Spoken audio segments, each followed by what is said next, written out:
In today's video, I'm going to teach you how to make a logo in Wix Logo Maker.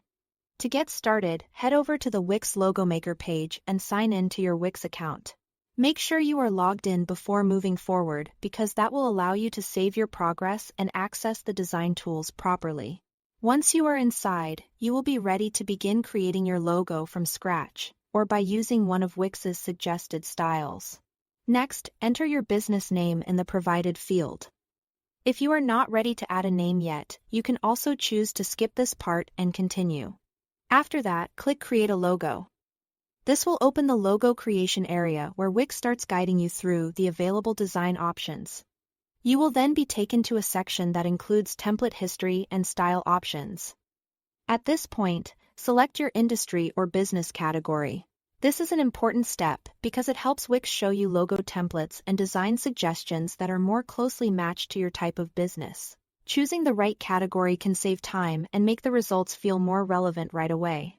Once the templates appear, you can either select a ready-made template or start with a blank frame.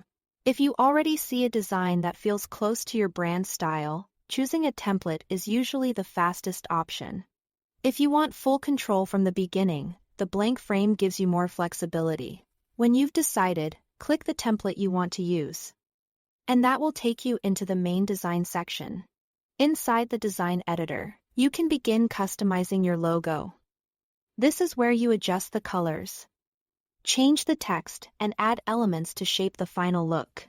Try to keep your design clean and readable, especially if you plan to use it across websites, social media, or printed materials. Small changes in color or spacing can make a big difference, so take your time and preview the design carefully as you go.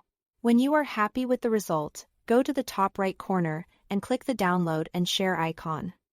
From there, choose your file type, either PNG or SVG.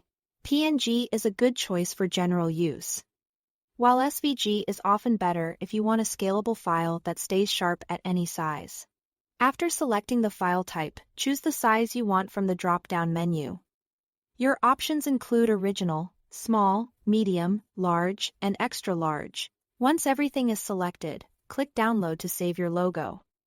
And that's it. Thanks for watching.